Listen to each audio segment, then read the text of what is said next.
Dr. Shravani Dabakula with the Johns Hopkins School of Medicine joins us now. Doctor, thank you so much for joining us today. Thank you so much for having me. Now, doctor, while the number of people infected with Omicron is growing very fast, the number of hospitalizations isn't. Now, why might this be happening?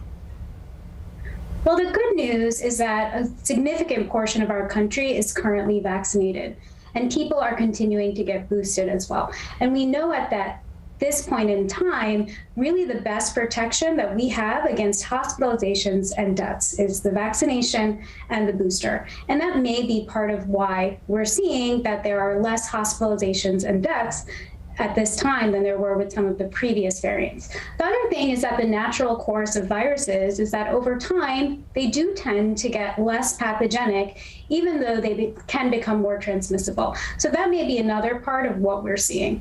Okay, let's talk a little bit about travel now, because millions of Americans are planning on getting together with their friends and families for the holidays. In your opinion, should people be reconsidering any kind of travel plans? It's important to take care of our mental health, and getting together with family and loved ones is one of the ways that we actually do that. So I would not suggest that people halt all holiday plans. That would be kind of alarmist and extreme, but rather I would suggest thinking about how you can do it safely and who you're gathering with. So if you're gathering with people who are vaccinated and boosted, and you're gathering in small groups in well-ventilated spaces, and everyone is following precautions, wearing masks, using good hand hygiene, sanitizer, all those things that we've been talking about all along, then you should be able to do that safely. Now, if you have a situation where you have unvaccinated individuals, immunocompromised and high-risk individuals, you may want to rethink what you want to do about those individuals joining the gathering. But with precautions in place, it should be safe to continue gathering. Now, doctor, you mentioned all of our mental health. It's hard to think that we're getting ready for a third year of the pandemic. What advice do you have for people who are continuing to struggle mentally or emotionally with this latest surge?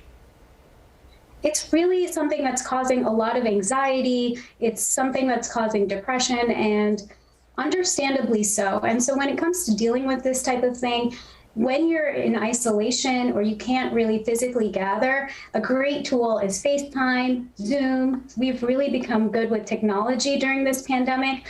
Getting on the phone even and just talking to loved ones, doing things that you can do from home and still kind of have that communication. That's a really key element. Also creating a routine for yourself, going to exercise, and if that's outside, that's wonderful. Although now it's cold, you can do home exercise programs. There's a lot of things you can do to kind of boost those really happy neurotransmitters in your brain and maintain some serenity and peace during this really difficult time.